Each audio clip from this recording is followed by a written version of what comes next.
Hello and welcome to Sassy as Fuck. I'm John McGreevy. I'm joined as ever by my co-host Alex Radford, and today our guest is founder and GTM engineer at 42 Agency, Kamil Rextin. How's it going? Good. How are you?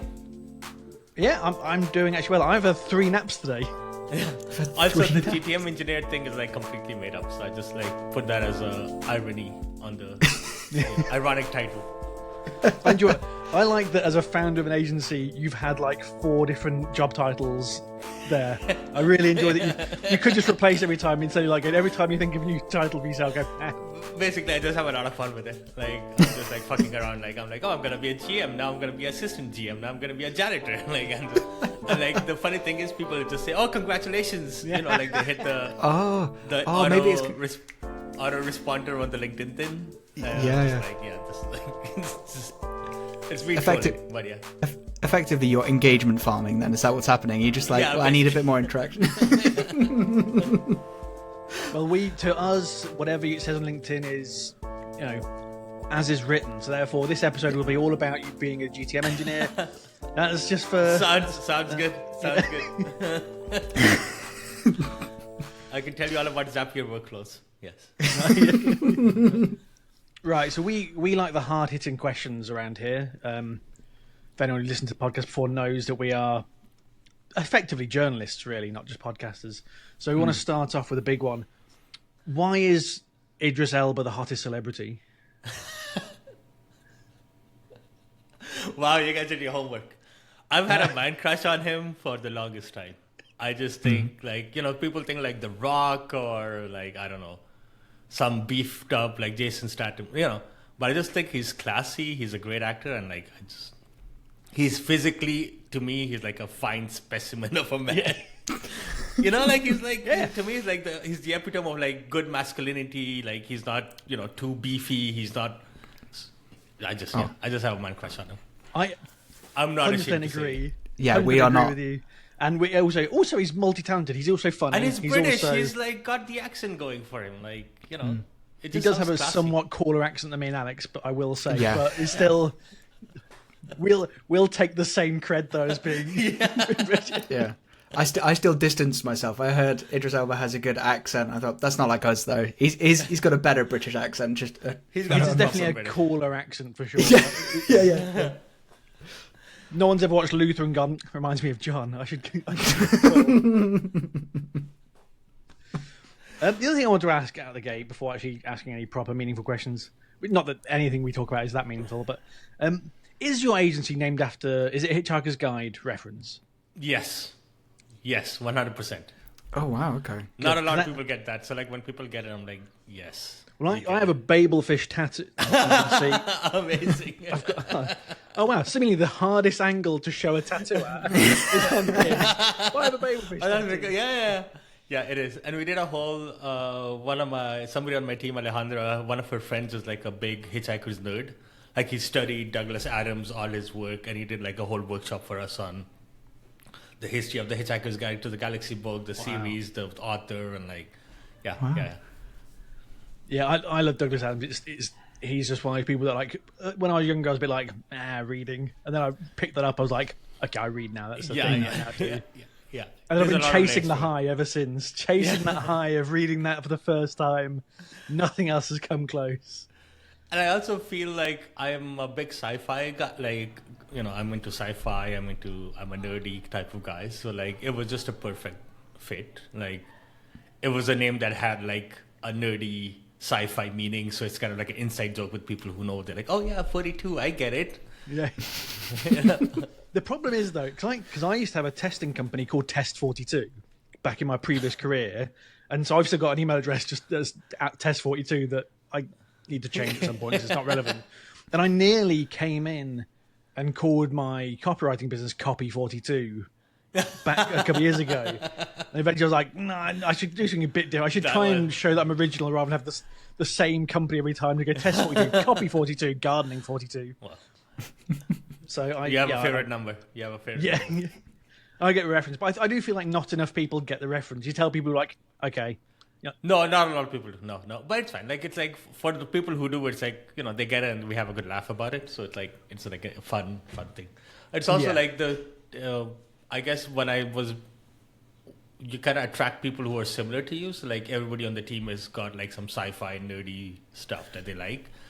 So it's like a nice, like it reflects on the company in a nice way.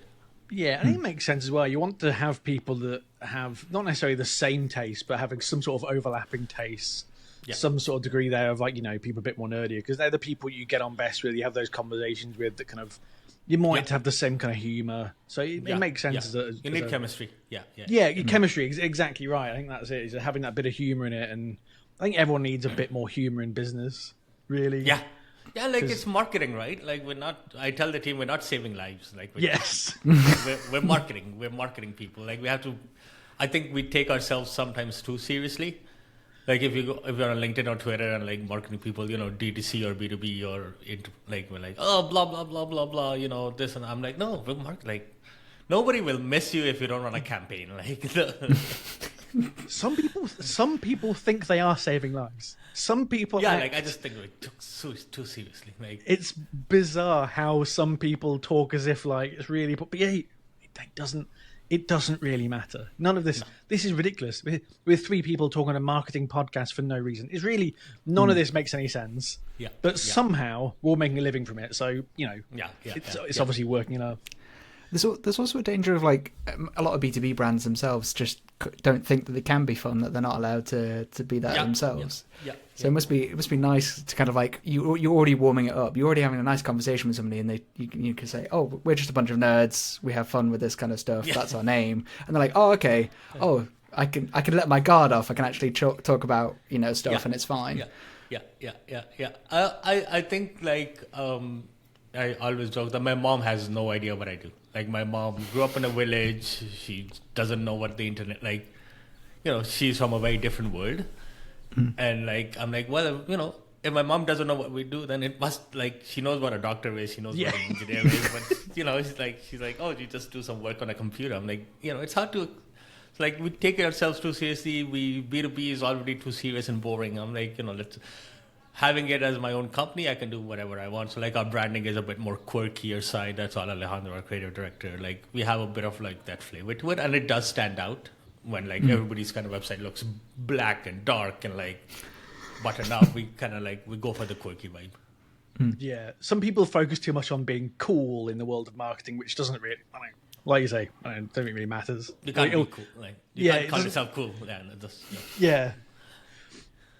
I think actually that helps with this podcast. Being called sassy as fuck, I think people it sets a bit expectation out the gate that it's not going to be too formal and too job interviewy. I think that helps us. I think that you're having that like a bit more fun out the gate kind of helps with that. Yeah. So when we do these interviews, we do research, as I've already shown off with the Idris Elba question. Just like to, but I've never before researched a guest with. So, like your LinkedIn job history, it's nuts. Like looking through it, and not just at your current agency, but how? Oh, yeah. How do you go from what is that journey from being a writer in Pakistan, to starting an agency in Canada? And there were a lot of stops on the way. It's not as if you're just like. So, what? Talk us through that progression.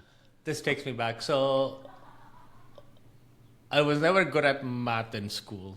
So for context, my dad's a physicist, my brother's a computer science. Like I'm the youngest of four who's not a PhD. You're the disappointment, is what you're saying. I'm the disappointment. I am. My dad's been like pushing me to. He's like, "Why don't you get a PhD in physics?" I'm like, "Dad, I'm running a company. I'm not gonna go get a PhD." I'm fine. We're good. Like I'm making money. It's fine. It's all good. I'm not broke. But I was never I grew up around like Richard Feynman books and like physics and this and that. So I always was into that.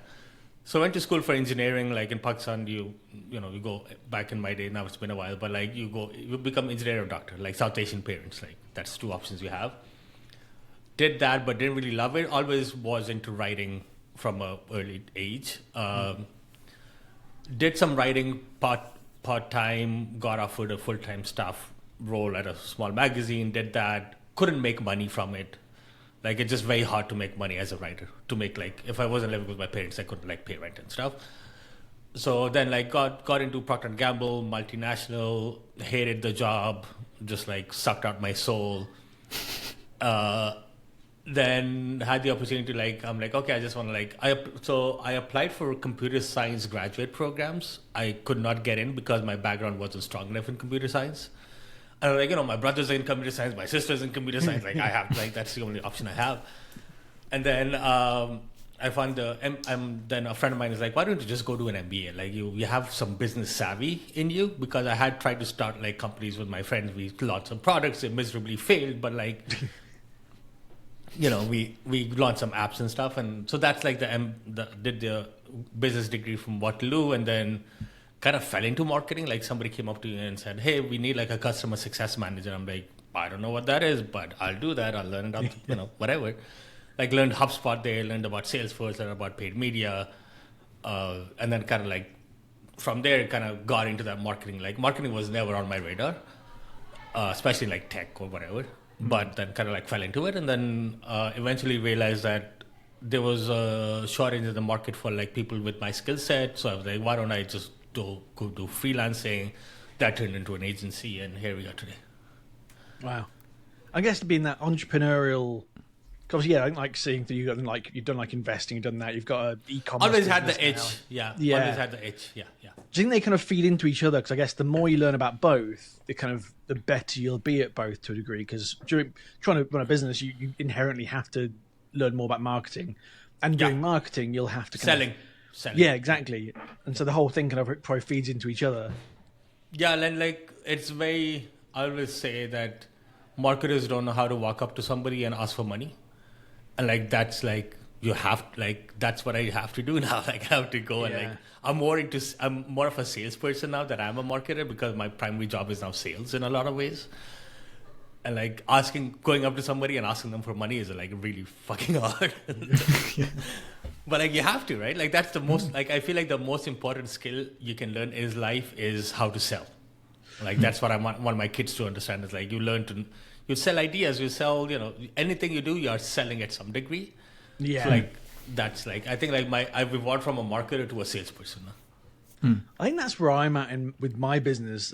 To make this about me now, is that thing that after a few years of freelancing, I've kind of largely getting work through my network in quite a nice, relaxed way. I kind of realised that actually I haven't really been a salesperson at all. I've kind of just been hoping that if I just kind of put myself out there enough, things come to me, and eventually realising that doesn't really work, and you have to like you say, you have to be able to walk up to someone and go, "Hey, give me this now," and I think it's a different attitude. I'm still in the process of trying to learn those skills, and it's a slow process. It's not in my nature to kind of do that. My nature is just going to go, "I'm sorry for bothering you. I'll leave now." So, if you want to pay me, I'll take whatever you give me. But you know what? But if you don't want to pay me, that's totally fine. Yeah, I'm not going to put. If you haven't got any money, it's fine. I'll just do a bit of work.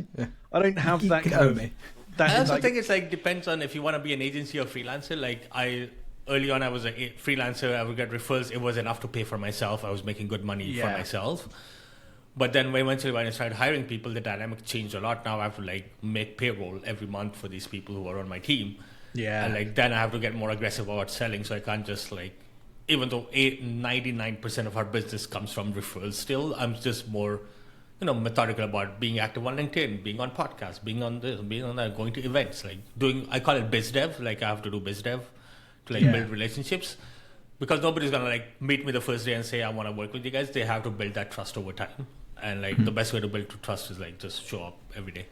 Especially as the founder, I've seen that quite a bit, that a lot of agency founders kind of end up, whether they want to or not, being the lead salesperson, being the face of the company, being that person, because they've got to be. I guess once you trust the founder, you inherently trust the agency, whereas it doesn't quite work the other way around. You don't. If you trust the salesperson or the account manager, you don't implicitly. It just means, that person's cool, but he might leave. But the founder, you kind of go, that's their reputation. So it's built on the buck always stops with me. I tell the team, no matter what happens, at the end of the day, it's on me to make sure everything goes right. Yeah. So how has your agency then evolved? Obviously, you're focusing on SaaS and B2B. What was your focus when you first started versus what it is now? Same focus. Now I'm looking to diversify out of SaaS, because I feel when we first started, there was not a lot of agencies that did performance and creative together. So it was like, oh, that was my begin. I'm like, oh, we're gonna offer creative as part of our performance, and like that's gonna be amazing, and blah blah blah. Now we're finding more success on the MOP side, so like we're kind of combining MOPs, DG, and creative, and like building the trifecta of that. But I feel like SaaS is like we had a downturn, maybe I want to say 2 years ago, when the market kind of tanked, and then I had to do layoffs, and we lost a bunch of clients, and like we were so over-indexed on SaaS and tech that when like interest rates went up, tech just like collapsed. Yeah. But there's industries outside of tech that are B2B, like mining and like, whatever, retail, wholesale, whatever. And like, I'm like, can we break into that? The dynamic is so different. Like they're laggards, so they're not like super cutting edge stuff. I'm like, we should use like, HubSpot. And like, what the fuck is HubSpot? So the dynamic is very different. SaaS is more fun. Obviously, you get to play with AI stuff, and you get to do a bunch of interesting things. And like, they tend to also be more better clients in terms of, we can have higher retainers, we can offer them more services, we can add more direct value to the bottom line because we just know how SaaS works. Yeah. But I'm like, at the back of my head, I'm like, we have worked with some non-SaaS clients on the MOP side and like on the DG side. So like, I'm like, can we do something outside of SaaS?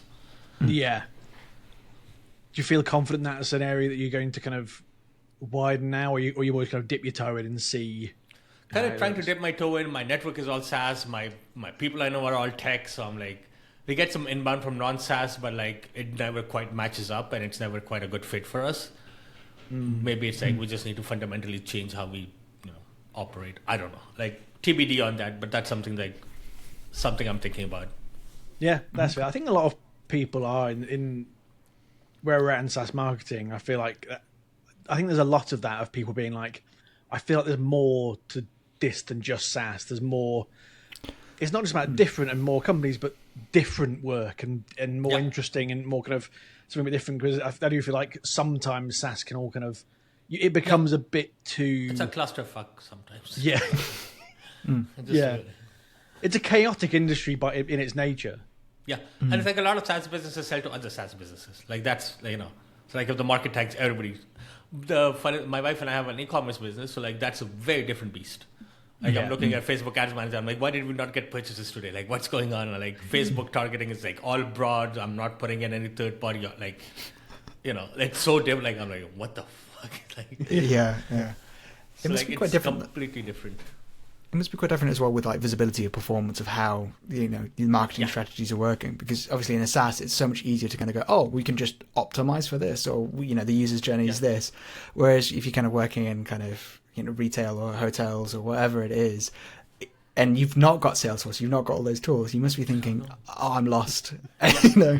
But I imagine that's quite an exciting challenge for you, because if you've kind of been in that industry of SaaS for quite a long time, being able to explore, it's kind of like being able to play with some more tools. It's like it's more fun because like my kids are in our videos. We are, my wife is talking to some like local mom influencers to like collaborate on content. And I'm like, I'm not day to day actively involved. She's running the show, but like I'm kind of like there and I'm kind of helping, and I'm like, this is so much more fun than what I do on a day-to-day basis. Like, what am I doing with my life? Yeah. Oh man. Because you can have like the you have a bigger market, like you can try all kinds of stuff. Like you're not restricted to like certain B2B sensibilities. Yeah, there's something there. And there's different people. Everyone, as you kind of learn that everyone is different, and I guess that's the kind of thing that if you don't have as much data saying exactly what people click and do and stuff, it's a different challenge, and it's kind of a bit more fun. And like e-commerce is something that I've always been drawn to myself for the same reason of being like, I feel like there's a bit more of a human element. It's not quite as okay. How do we kind of sneak some humanity in past some jargon or some bullshit marketing speak on a SaaS landing page? We can just go, oh, look at this cool thing that you like, and it's a bit more. You can just focus on joy rather than just being value for money or ROI. You can do more lifestyle business type stuff. Yeah. You can sell a lifestyle. You can sell different, and I feel like B2B is always gonna be rational more than emotional, as much as we want it not to be. I think there's like the dynamic of buying software for my business is very different than I'm buying this perfume because Idris Elba was in the ad and like I want to be like him. Like that's a different dynamic. Like I buy software from 42 and I'm like, what's the cheapest thing I can, like, I have zero brand loyalty. Like, I'm like, if somebody comes and offers me the same tool for cheaper, I will fucking buy it. I don't care. Like, I don't, like, I have no brand associate. Like, I don't care. I don't care about your values. I don't care what it is. I just want, like, because, like, at the end of the day, like, that's what I'm optimizing for, right? Like, that's a line item on my P&L that I'm trying to, like, reduce so that I have more bottom line that I can reinvest in the business. So, like a great example is we used some calendar tool. I think it was Calendly or something. And then I saw an ad for something else. It was like $10 cheaper. I'm like, fantastic. I'm going to, like, just get that. Like, doesn't matter. And especially when you've got a company of people using it as well, that's then, and this is the problem with a lot of B2B SaaS anyway, is that, you know, it's easy for me as an individual to pay for software and go, 10 quid, cool.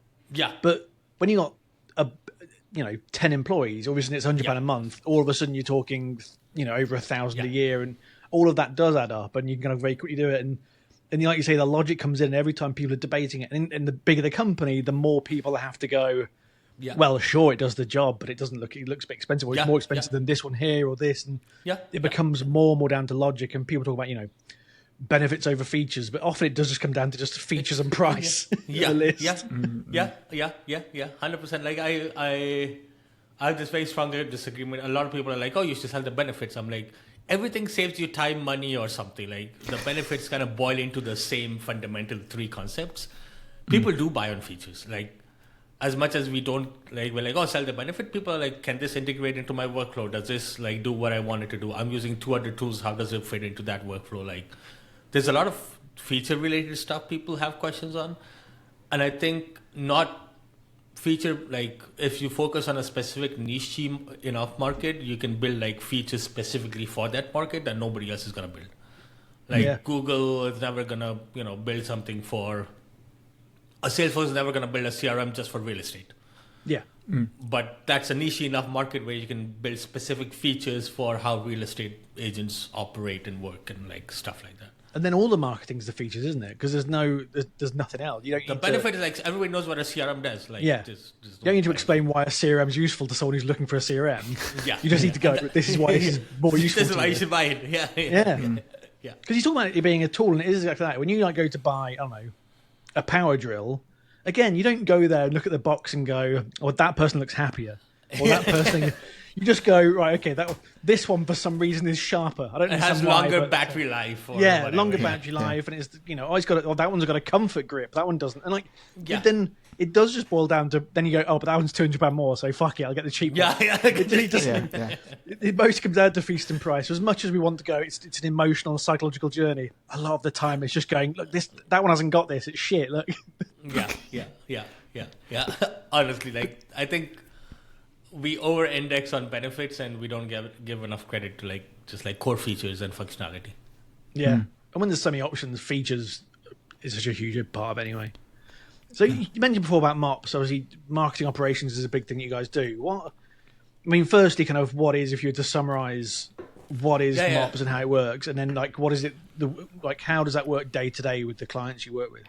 So there's, like, it's RevOps, the broader umbrella, but we focus on marketing ops, which is the systems and architectures for marketing teams to operate, like HubSpot, Pod, our ActiveCampaign, whatever that is. And our sort of, what we do is help you set it up, maintain it, operationalize it, reporting, data, attribution, all that fun stuff is kind of in the MOPS bucket. So, like, you have marketing teams, what is their system of record that they operate out of? How do we measure the marketing campaigns? How do we make sure that sales and marketing are on the same page? So, like, when marketing says this guy is MQL, like, what does that actually mean? Yeah. Does sales agree? And, like, are sales following up? All that stuff. So we do a little bit of, like, Salesforce, HubSpot, like, setup, implementation, configuration, and then other tools that plug into that. So Clay or, like, first party intent or, like, whatever have you, Gong or, whatever. Yeah. Okay. That's. Okay, because we had Jenna Garter on a bit, and she's a RevOps specialist. That's what her company does, and so it's a more kind of focused approach to that. So when someone comes to you, then what is the first thing you do to kind of? Is it kind of start off with evaluating what they've got already? What is that kind of? Start off with evaluating what they have already. Kind of talk to them about what their pain points are, what is not working for them, and what their current process is. I think process is important. If you don't have a process, the system can't work because you don't know. You have to define how you want the system to work. So like if they have a process, kind of walk us through the process. How do sales us get assigned leads? And then we kind of audit what they have from a technical point of view. And then based on that, we come up with a roadmap. Mm. Yeah. Okay. Are these manual processes that you're talking about, or are these just kind of like business process? Okay. Yeah. Yeah. Okay. Okay. Cool. And so then, I imagine that is very varied in how. I'm sure some people you go in and go, this is pretty good. There's some small improvements here, and some places you go in and go, how the fuck have you done business for the last? Yeah. A lot of times it's like a mess inside. Yeah. It's very common that there's like high growth companies don't have time to fix the plumbing. So like a lot of times we call it marketing debt.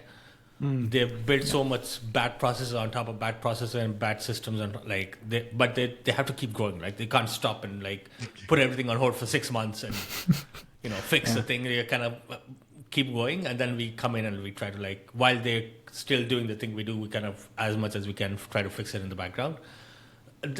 There's some rare cases where they're very sophisticated, everything's very buttoned up, and we help them support with adding extra capacity on their team. Okay. Is there any kind of a marketing tech tool that you've seen companies jump on way too early? Is there kind of a common trend of tools that they go to? A lot of tools, yeah. I think in generally, you just need a CRM, fundamentally. That's all you need. You don't need, all these other GTM tools that are popped up. You don't need any of fundamentally, you need a CRM to operate a business because you just need to know who am I selling to, where they are in the journey, and record of I can follow up with them. All the gong stuff and all that, that can come much later. That's a nice to have. It helps you as you scale, you get complexity and you want to coach and you want to do that. That makes sense. But if you think about all these net new AI tools and warm outbound, fundamentally you need a CRM. If you don't have those things, it doesn't really matter. So there's somebody listening who obviously can't afford to hire you. What would you say are those kind of initial common mistakes or the things that they could do probably right now to improve their MOPS and make it just kind of to make their life a bit easier? Get sales in the same room as yourself. Talk to them about how they qualify leads, what they look at, what their process is, how they operate on a day-to-day basis. Figure out if you can help them streamline some of their processes, align that to how marketing is doing their marketing. So if sales is when somebody comes in, we like to ask them about, I don't know, if they're a restaurant, how many locations they have in a given city. Make sure you capture that data up front.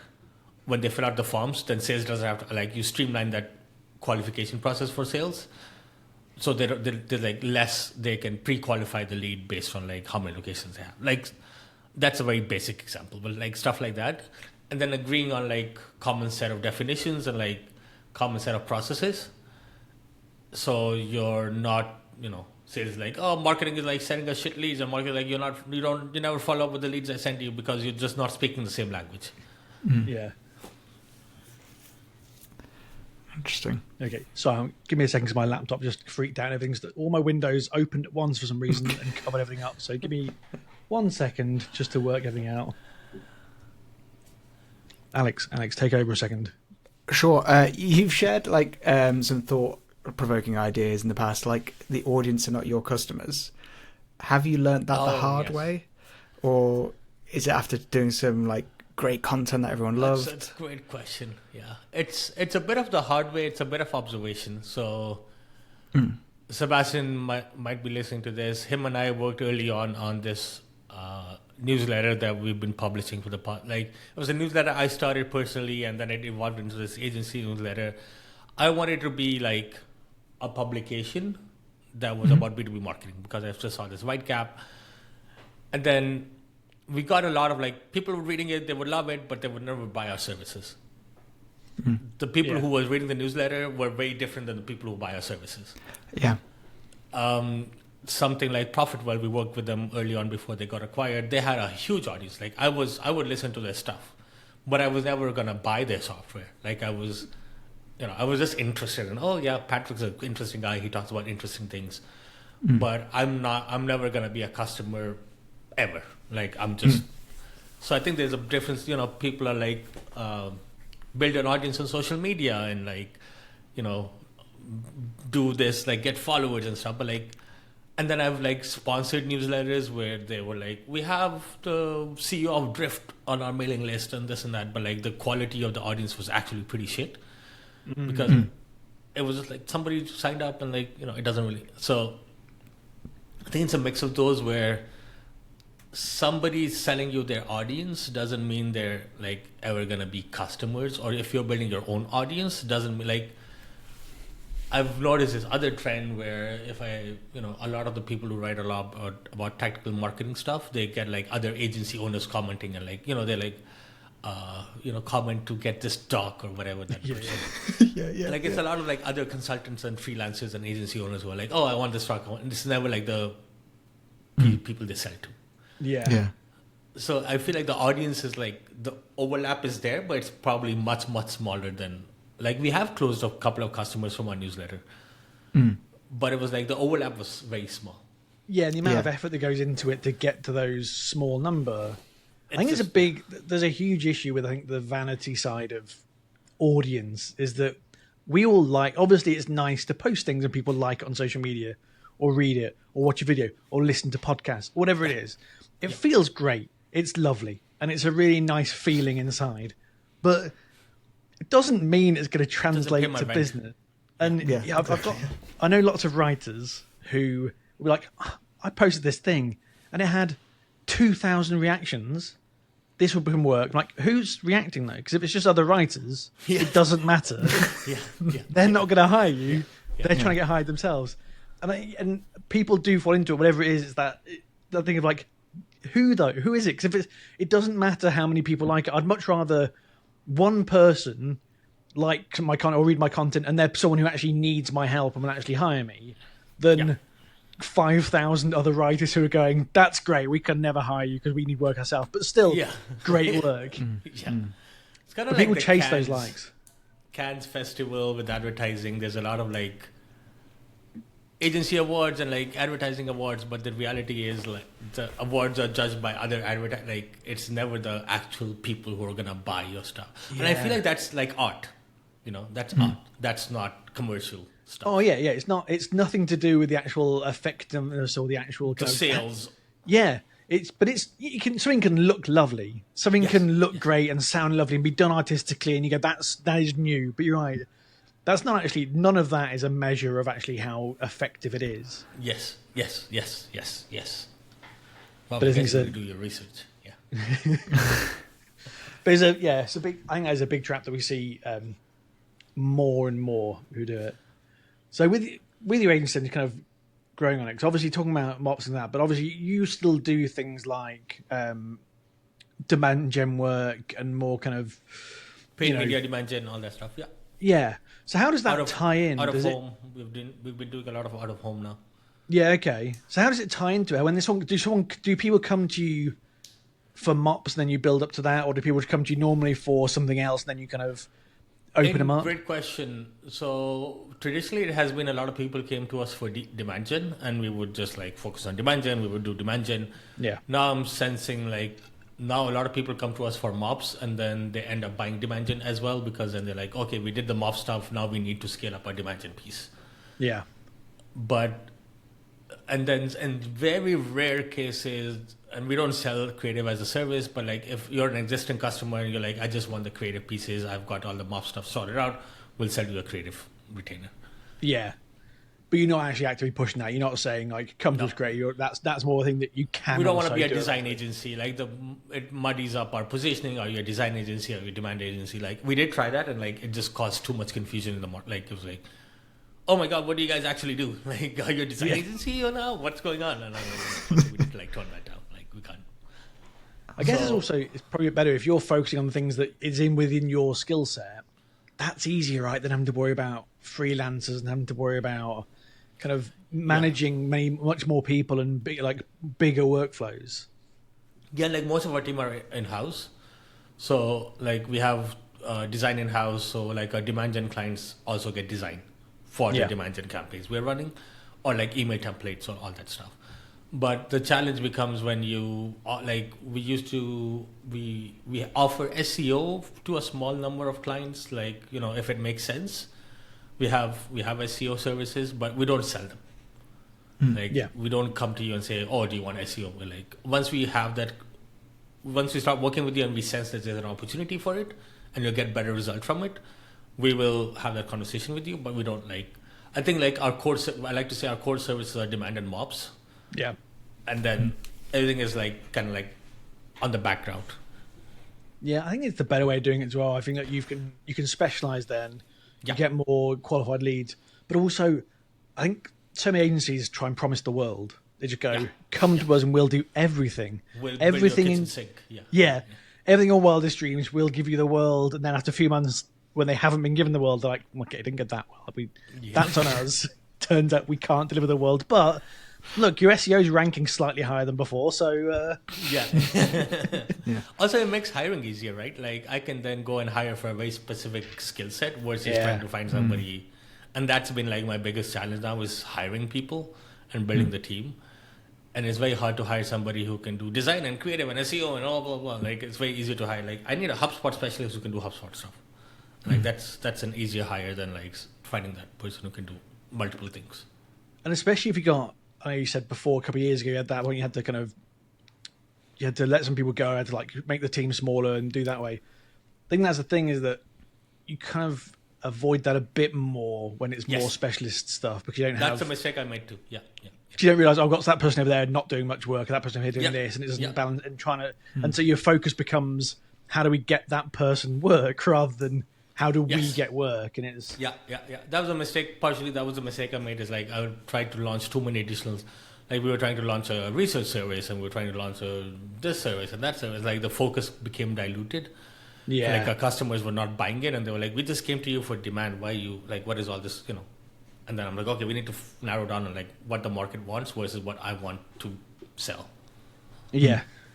So it's a big change there. Yeah. And partially because of the economy and partially because of that, it kind of the perfect storm. So. Yeah, but I think as long as you learn from those things, as long as you look back and take these lessons and change how you do it, you can kind of look back in a more, obviously not in a positive way. You're not going to look back and go, cool, that was a great time. Yeah, but it's hard lessons learned. Yeah. And it has value then. I think the problem is when you kind of make the same mistakes twice, you're like, oh, fuck. Yeah. Now that was just two bad things rather than a lesson. Yeah, now I'm just stupid. Yeah. Yeah. Definitely a lot of lessons learned from that. Yeah. I still it was, I think I had to make those mistakes to learn those lessons. Otherwise it's very hard to understand. Yeah. I think also life would be boring if everyone went well. I've heard people say that. I think it's bullshit, really. I think that really, I'd much rather have just been born into money and gone, this is great. I'm sure. But I think because I don't have money, let's say, failure's good. These things, we need these learning lessons to grow as people. Yeah. I think that's a good takeaway. Right, now for Alex's favourite part of the podcast. The quiz is back. We're doing a quiz. Kamil, you probably haven't, if you haven't listened to the last two episodes we recorded didn't have a quiz because the first one, I forgot to write it. And the last one, Alex didn't show up to work. So I couldn't just give someone, it'd be wild just to give one person a quiz. It just seems a bit intense at that point. So we didn't do it for the last one as well. So it's back and Alex really enjoys these. Although last time we actually did the quiz properly, Alex... I got a point. You got a point. You and the other guest, Jen, did turn on me and you kind of turned the tables a bit. It was pretty exciting. We did. So none of that. Let's clearly set the expectations here. Okay. You guys are against each other. It needs to be hostile. Okay. You can't team up against me and bully me. Okay. Getting that out of the gate right now. Okay. So, question one. I'll start with you, Kamil. And there is a theme. You might be able to work out the theme as we go through. What type of leaf is displayed on the Canadian flag? Maple. That is the correct answer. Alex. Amazing. Yeah. How much knowledge do you have about Canada, by the way? Not much. Ugh, that's awkward. I assumed you'd have a lot more, to be honest. I don't know why. So, Alex, your question to stay level. How many maple leaves were on the old Canadian flag used until 1965? Oh my God. 12. I'm going to go 12. 12 is a ridiculous. It was 3, obviously. Oh, fuck. Oh, I didn't pass it along. Camille, would you have known that? No. Okay, good. I'm glad I didn't pass it over then. Okay. So Right. this is good. This is good. I We're don't getting know my back to the old Canadian ways of history. quiz. I'm to be fair, I'm a new Canadian, so I don't know a lot of my Canadian history that well. Well, I'm sure. To be honest, sorry. You've got 1 point. I've got 0. I don't imagine, Camille, that I'm going to get any points in this. But so I don't want to embarrass my country. Like, okay, it's fine. We can just cut it out. I'm sure we can. We'll overdub it. We'll overdub it with Camille just saying it's this, and we're like, well done. Yeah. We'll get the audio in post. Get it recorded. Yeah. A complete freeze frame, and then. Or we could just AI this shit. That's true. Yeah. True. Okay, question 2 for you, Camille. What is Vancouver's weather-based nickname? Vancouver. That is the correct answer. That's 2 points. I live in Vancouver. Yeah, so yeah. I might have known that and done it, but I mean, Set me up for that one. yeah. This I is mean, effectively. Sorry, go This ahead, is Alex. all of John's research. Is he the intro and then just this quiz? I imagine he spends weeks just researching the best possible kind of questions and then how he can fuck me over. It's just every time. I don't know what you mean. I'm trying to keep them as fair as possible. 2 flag questions, and these, this one's another Vancouver questions. That's again, it's fair. Okay. So, Alex, your question 2. What is the name of Canada's longest swimming pool based in Vancouver? The Great Lake. The Great Lake. That's a good guess. That's correct. That's wrong. That's obviously wrong. Oh, That's fuck not- Christ. Camille, do you know the answer? No. No. It's Kitsilano. Apparently. Oh, of course. That was my second. Oh, yeah, it's on Kitsilano Beach. Yeah. It's on Kitsilano. So you didn't. So you wouldn't. So you did know. I knew that existed. I just didn't know it was the longest swimming pool. But yeah, it makes This is I'll give you bullshit. half a point for kind of knowing it. So, question 3. I've never been more confident of somebody getting a question right than this question, and you'll both realise why shortly. What is the name of the famous Canadian coffee chain named after its hockey player founder? Hold on. I'm just gonna open up my cup. That's the correct answer. When you drank a bit earlier, Mike, well, yeah, this is Yeah. okay. And then obviously, to sake of fairness, Alex, another Tim Hortons related question. Yeah. In what decade was Tim Hortons founded? Oh, Christ. Okay. Does it say on the cup? It actually might. It used to. One of the cups used to have it since 18. Yeah. It's 18 something. Yeah. 18 something. 1890. 19 something. Sorry, it's 90. I set you up for failure. You did. Oh, fuck. It's well, 1970 or 1960. I don't know what it is. It's like. So I'm I can't believe you've done this. I'm going to pass it on, Camille. What was the last thing you said just then? 1968. 1960s is correct. It was 1964. I really enjoyed you fucking over Alex then by saying This is not 18 on. something. This is. I don't think hockey was around in 1800s. So No, probably wasn't. No. I saw you put a life ring out, and I was like, savior. I can get an actual point, and then you just threw it away. Slight problem with question 4. Apparently, I forgot to write it. So this is just a blank thing. So let's just assume. Let's guess how it go. Camille gets a point. Alex, you get nothing for that one. Yeah, fair enough. So, question 5, Camille. What is the best SaaS marketing agency in Canada? 42 agency. Wrong. It's powered by. No. Yes, that's correct answer. Dev, if you're listening, I love you. That is correct. And Alex, your question. Name 5 companies 42 Agency has helped. Charmer, Matheson, Smile.io, Sharp Spring, Afresh, Ethica. Oh, wow. I'm impressed by your attention to detail. It's almost like he knew the question ahead of time. That's correct. I Yeah, John had to prep me. He said, for question 5, please just answer. Do you read? Don't embarrass yourself completely. Exactly, yeah. He was just sick of it. He just thought, you know what? You've made me look like a fool far too much. Actually answer some of the questions. I thought, I can embarrass you about knowledge of Canada, but a bit harsh to be like in front of the guest. Just you be like, I don't know anything about it. Yeah, so that is correct. I think score-wise, is it 5-1? It's 5-1. No, 5.5 to 1, because I gave you the bonus extra point. Yeah, so congratulations, Kamil. You won the quiz. Well played. Yeah, good. It was a very good match. It was a very good matchup. Next time, Kamil, I'll have you.